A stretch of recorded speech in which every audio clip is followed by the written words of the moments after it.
everyone. Welcome to another episode of Dark Rhino Security Confidential. Today, we are honored to have Karla Reffold join us. Karla is an experienced business owner. She founded the international recruitment business BeecherMadden in 2010 before overseeing the acquisition by Nicoll Curtin. In 2020, she joined our Orpheus Cyber as the Chief Operating Officer. Orpheus is a threat intelligence company with a SaaS platform that helps organizations manage their own risk and that of their third parties with an easy-to-understand cyber risk score.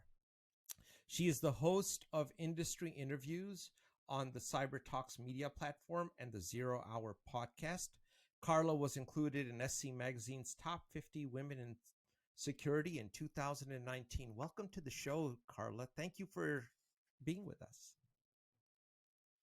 No, I'm really glad to come on. I know we imposed at the last minute, and you really graced us. So thank you very much for that.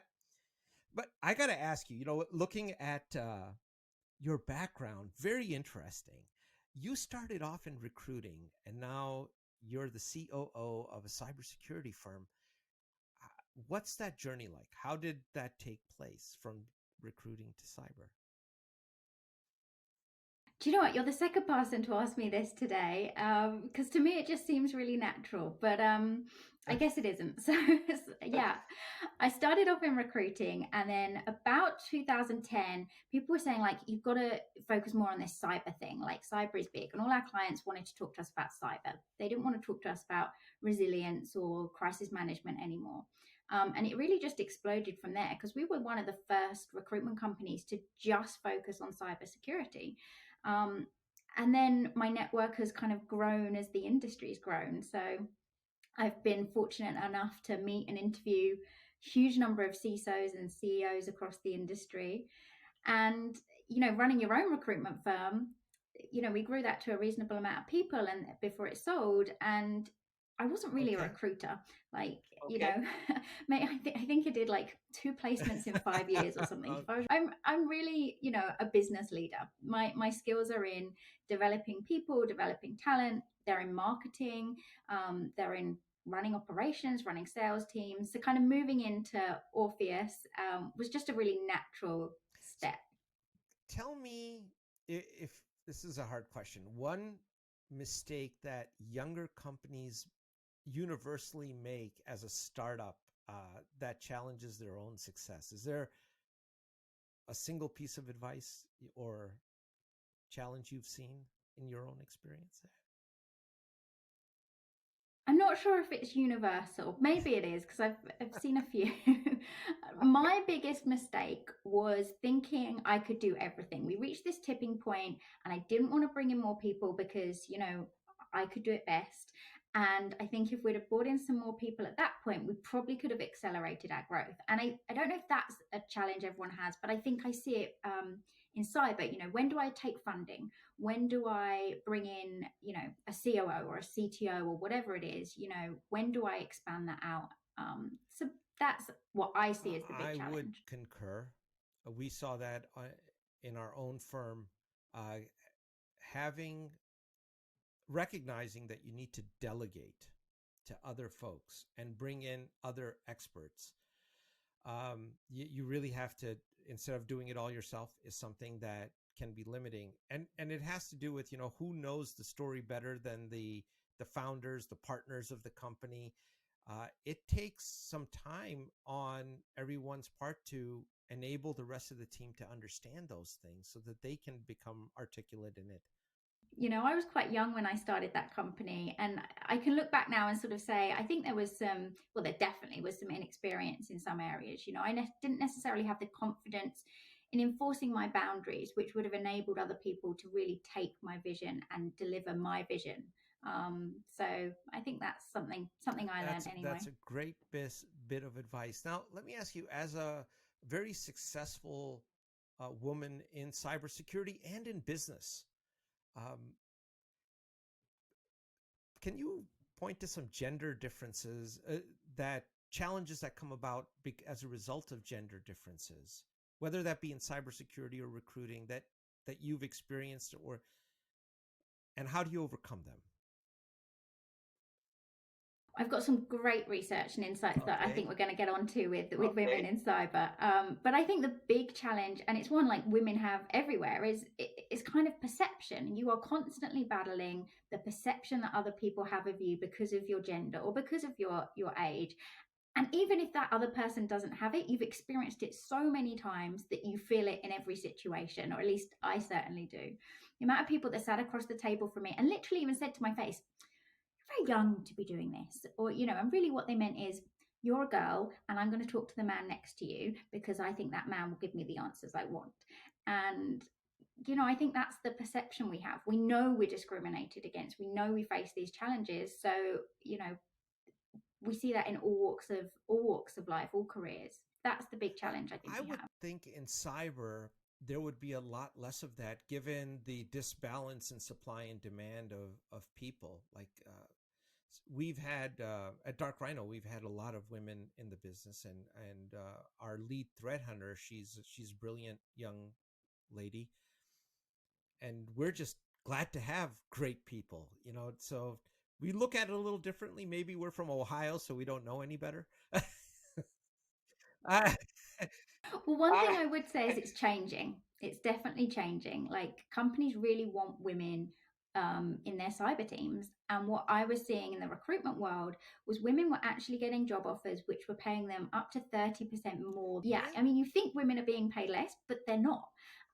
But again, it comes back to perception because we feel like we're being paid less. We feel like we're being penalized. perception is reality, but 30% more than males. That's actually, I did not know that. I learned something new today.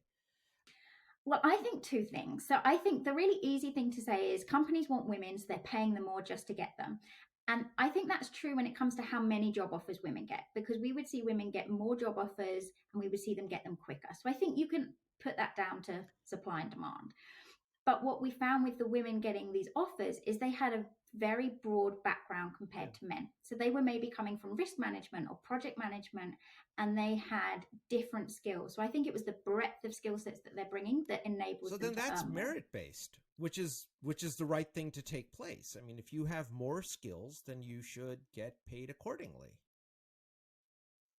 Yeah, absolutely. And my real fear with this research was everyone's just going to think we're chucking money at women and they don't really deserve it. So it was really like heartwarming when I went through. I was like, I don't think that's the reason. I think these women genuinely deserve this money, and it's not about And do supply you and think demand. that it's maybe women feel that they need to have a better leg up, so they're spending a lot more time and investment in broadening their skill set, or are there other reasons why they're carrying such a broad skill set in cyber?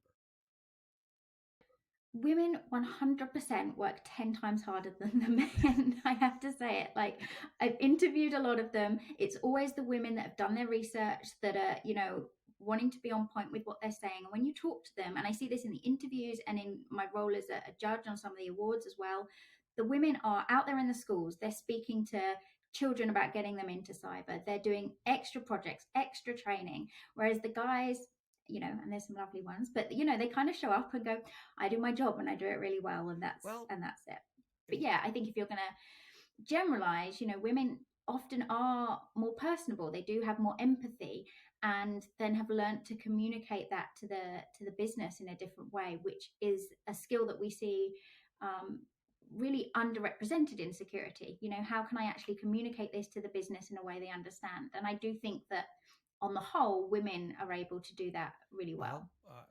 that's a very good observation, and I think anyone who's all our listeners out there should pay note to that. If you're looking to change careers into cyber and you're a woman who's looking to make the switch, this might be a great time to go do it. I know we would help. We have a lot of training programs that help people come along because there's such a huge demand for things that we're doing right now, and good people are good people.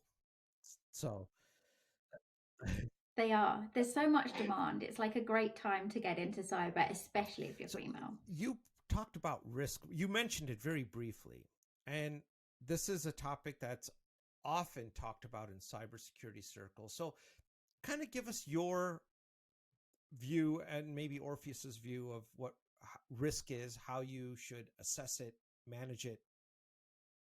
Give us some insights here. So at Orpheus, we take the approach of kind of your risk is your threat and your vulnerability, and then you couple that with your impact, and that's your risk. So and we can obviously then look at not necessarily your impacts, that's quite internal, but we can look at your threat and your vulnerability for you.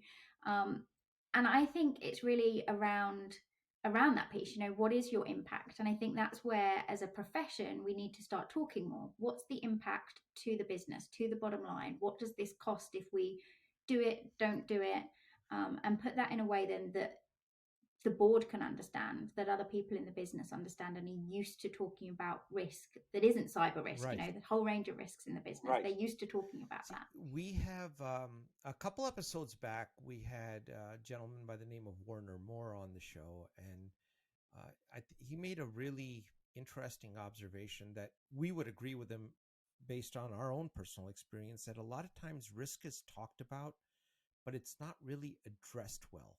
And we see this time and time again, where if we go into an organization and really ask them what are their crown jewels, what is worth protecting, whether that be data, intellectual property, it be a product, what is that crown jewel set, and who has access to it, and what's the likelihood it would be impacted by a cyber incident,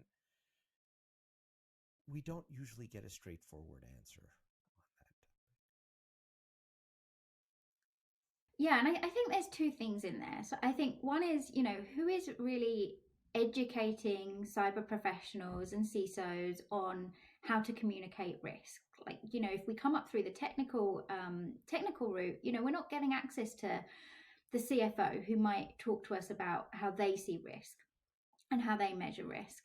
And then I think the other thing is, it's really complex. Like, it's really easy to say, well, you should know where your stuff is and you should know who has access to it. But if you're in a company of a couple of 100,000 people with however many systems, and some of them are old, and there's all sorts of processes and people jumping up and down, that's hard. Like, it's really hard to put in those sort of programs. I've worked with quite a few organizations putting in their IDAM programs, and it's hard. It takes them a long time, a lot of money, and really specialist people to get a handle on it. It's not easy stuff. So how would you suggest a company begin? So, and to give you the company I'd like you to think about is a company with companies that are 2,000 employees and below. Because we know in the much larger organizations, there is a focus on risk, and there's usually teams set up to try and look at this. But in that mid-range of company, is there some tips and pointers and things that you would provide as a guiding light if they wanted to really look at examining risk?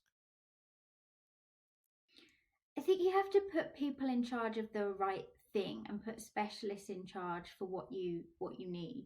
Putting everything under the CISO, or even everything between a CISO and a data protection officer, like, you're not really solving your problem, because they have so many fires to fight. So if working out who has access to what is really a priority, put in an IDAM person, put them on a contract if it's not going to be forever, but put someone in charge of just doing that. And I think even at 2,000 people, that's still quite big. You're going to need it, and you can make one person responsible for that. That, I think, is like where you need to start. Do you think there is a recognition by executive leadership in companies that risk is a business problem and not cyber risk is a business problem and not an IT problem? I'm not sure yet. I think we're getting there.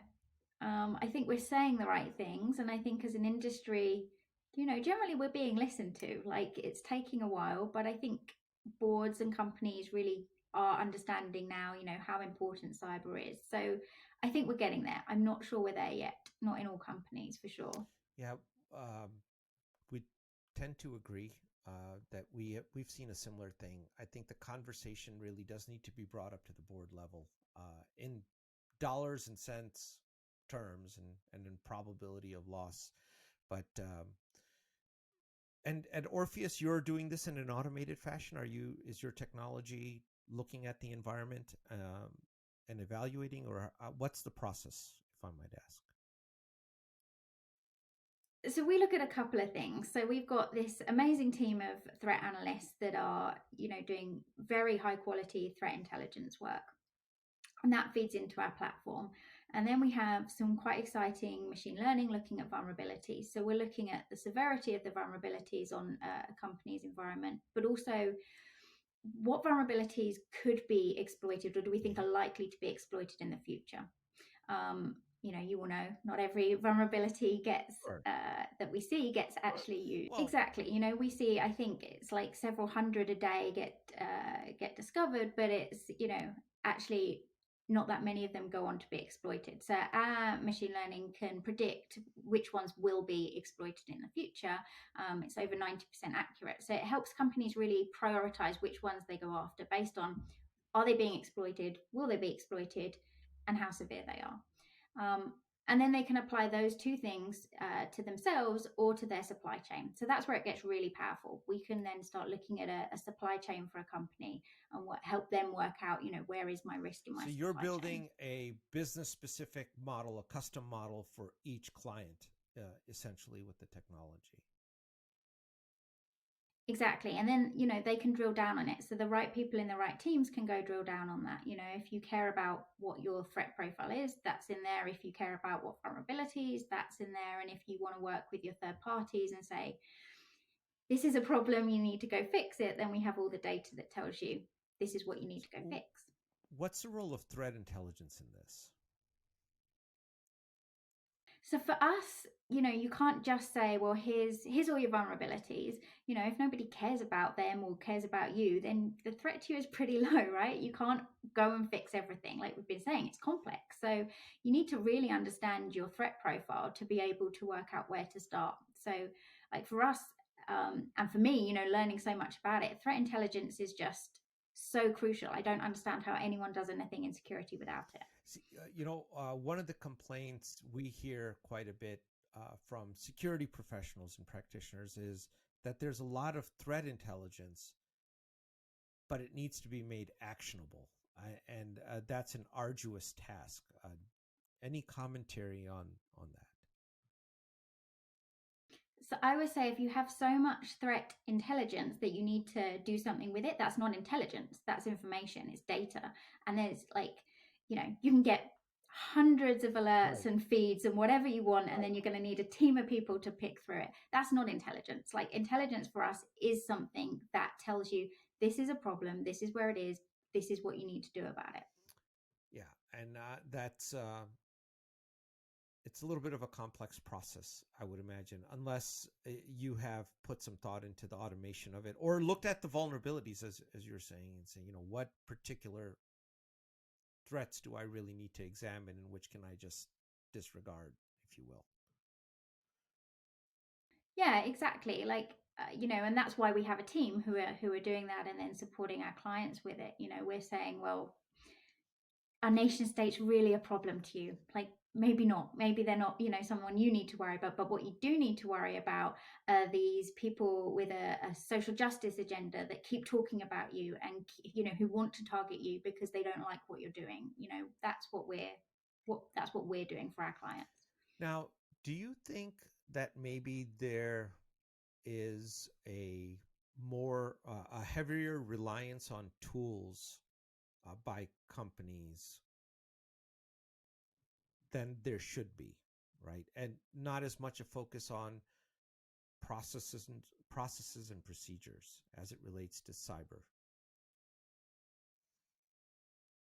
Perhaps. I mean, I think if we talk about people, process, technology, I've been hearing a long while, it's about the people, not about the technology.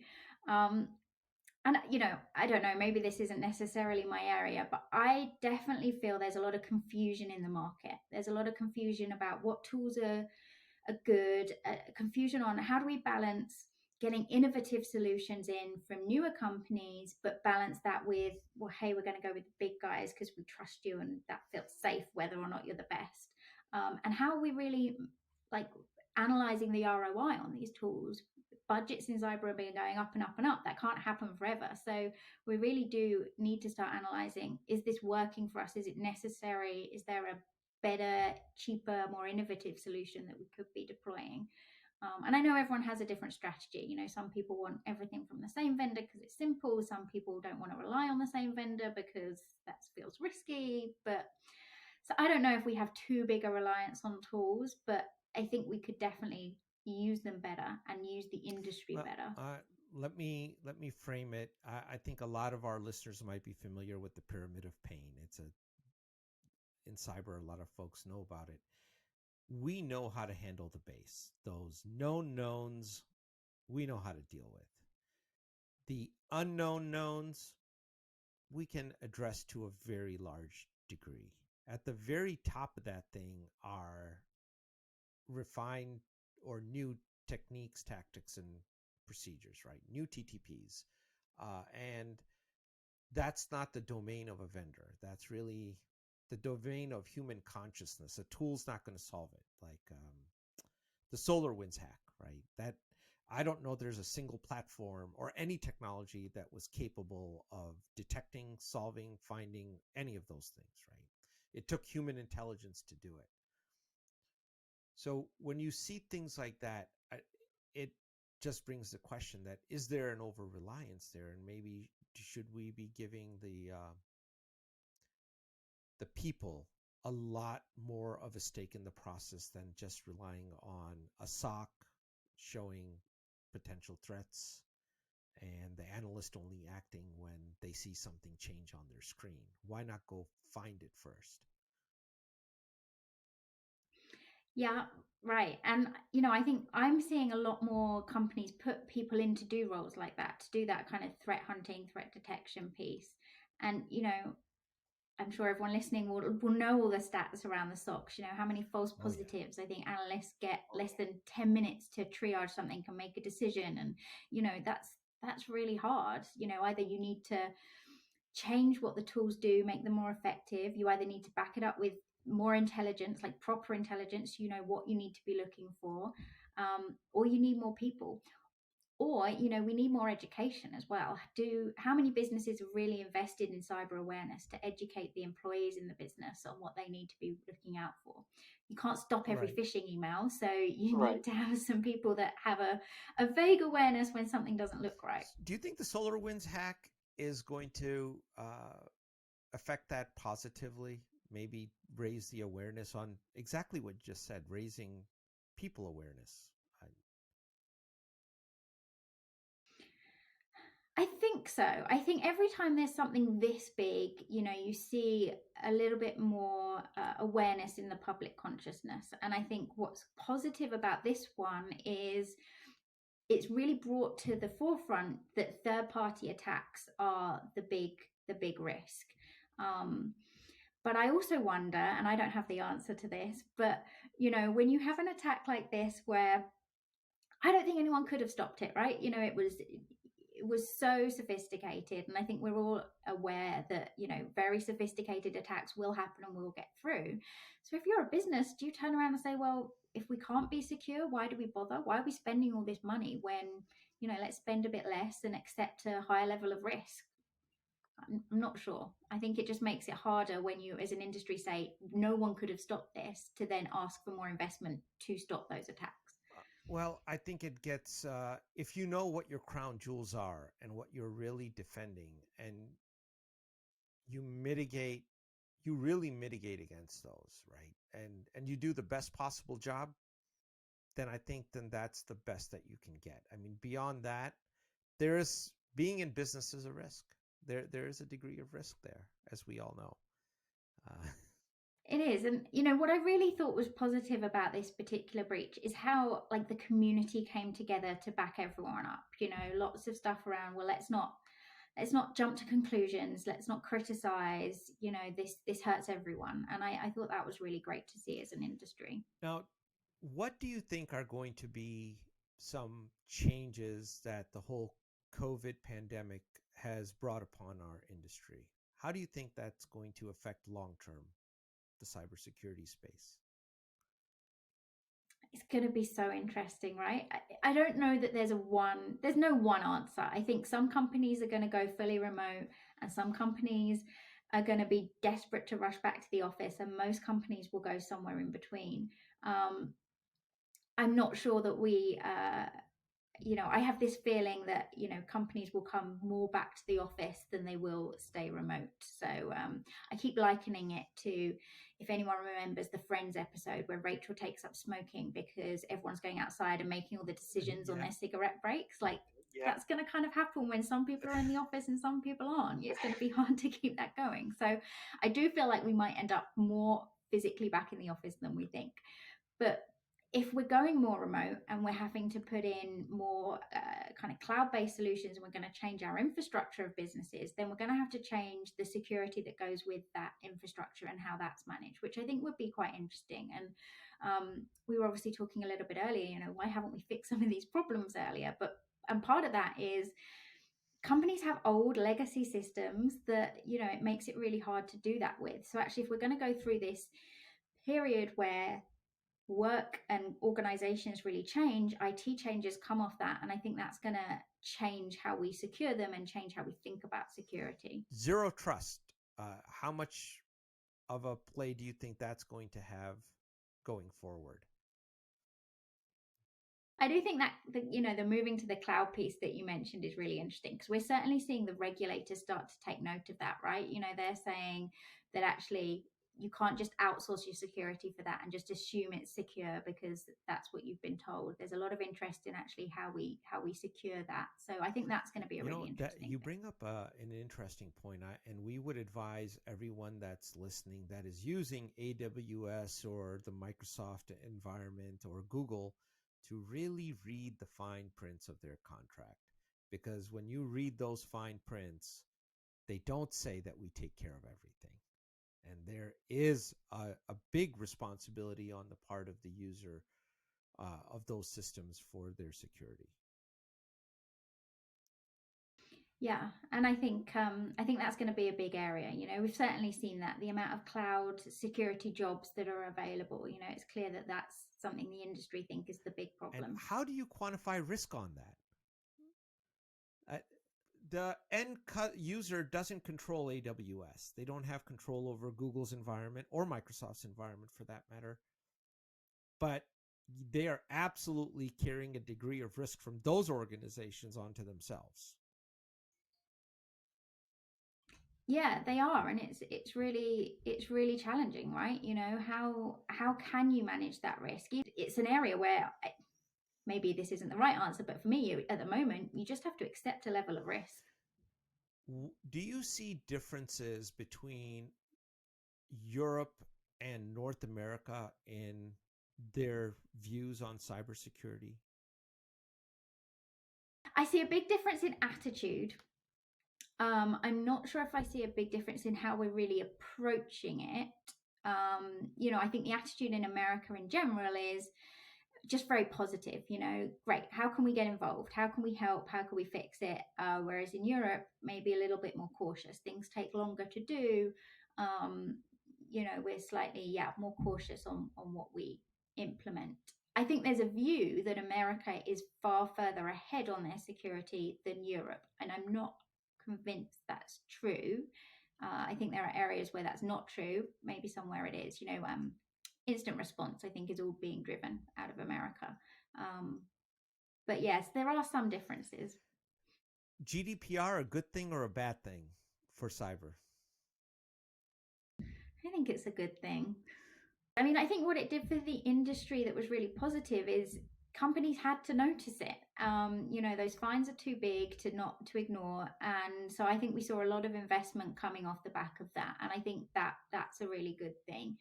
I'm sure there are areas and companies where we're not quite complying, and there's definitely a bit of boredom from the public on certain things. It gets waived as a tool often in not quite the right ways. But I think overall, it's a good thing. One last thing that I wanted to touch base on, I know we're getting close here, is this whole topic of IT hygiene. Okay.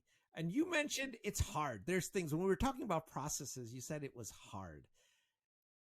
Is that the reason why you think IT hygiene is difficult to follow in the cybersecurity space? We see that's a lot of failures in hygiene result in breaches. Yeah, and I've spoken to people on both sides of this, right? People that are like, look, we know these are problems for long enough. Like, why can't we just build it in a different way and stop, like, just build it securely? It's not hard. And then I speak to people in really large organizations, like I said, legacy systems, lots of people, lots of priorities.